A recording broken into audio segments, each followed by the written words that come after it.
We met when I was 11 and Andrew was 12.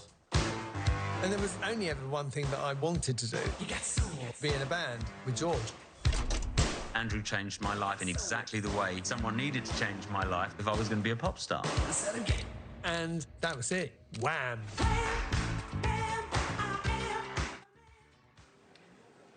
The run for the British duo Wham was pretty short-lived, but hugely influential. George Michael and Andrew Ridgeley got started in 1982, and the group was done by '86 when they played their final show at Wembley Stadium. Filmmaker Chris Smith had great access to both artists' personal archives, and he's directed a new documentary about them called Wham! Hello, good morning, Good morning. to you. Hey, how you doing? Great. All right, let's talk a little bit about, you had this access to their personal archives. Talk to me about the types of things that will be included in that documentary, what you found. I mean, the most surprising thing we found was that Andrew's mother kept these scrapbooks through the entire run of their career. So, I think when she started scrapbook number 1, I don't think she ever thought she was going to get to 50. But it was this incredible resource for us just because it ended up being kind of the spine for the movie, just because we were able to sort of track their trajectory through that.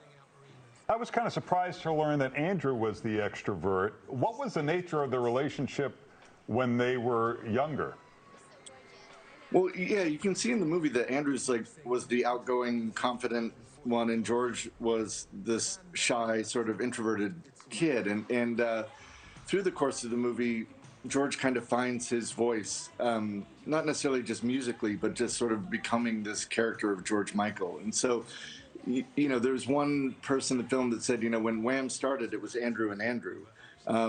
The real Andrew and the fake Andrew, and you see that transition happen where George becomes sort of, the leading force in the band, only in the sense that he ends up starting to take over the songwriting details and really comes into his own. As you look through some of those archives and the video that we're looking at right now from the documentary, what was sort of the hardest part to tell, or the hardest issue to really dig into as you looked at the documentary? Well, I mean, I think, one of the nice things about this project was there wasn't this deep, dark secret that we uncovered. And that was kind of the point of what Wham was. It was really a band that was about the exuberance of youth, as Andrew would say. And it really was about these two kids that were best friends that had this idea, sort of crazy idea, to take over the world. And they did. They did it in 4 years. I think one of the things that was most shocking was that they walked away at the top. They left while they were at the peak of their, journey and stardom and everything. They did this final show at Wembley Stadium, which was the dream, and then they just walked away friends, which I think that in today's world seems oddly like almost the most scandalous thing was that it actually, there was no scandal.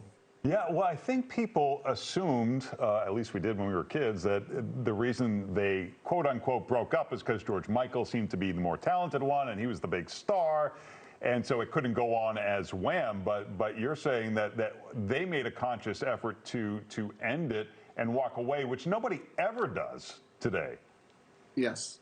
No, I mean, they said that Wham would never be middle-aged. It was like a representation of them as youths, and so, I think what's crazy is that you can see in the footage and in the movie that by the time they hit 4 years, they're kind of just feel like they're too old to do it, and that they've, But what's crazy is that the last show was, I think, 4 or 5 days after George's 23rd birthday. So they walked away when they were 23, feeling like that they had grown out of this band. But when you look back at it with historical perspective or distance, you can see it's like they're still so young. Yeah.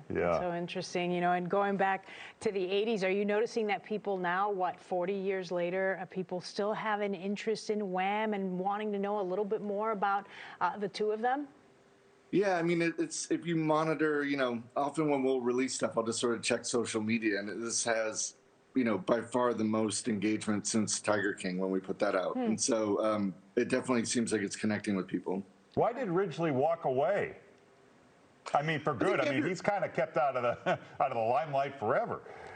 I don't think Andrew wanted to live and be defined by Wham. I think I think that's one of the things that made Andrew so compelling as a 50% of Wham, and just in general, is that there was he was so much more dimensional than just that band, and I think that he hasn't had to try to live in the spotlight to prove that. Okay, that's great. Well, the Wham documentary is on Netflix now. You can find Chris Smith on the social media platforms. Thank you. Thank you, Chris. Thank you.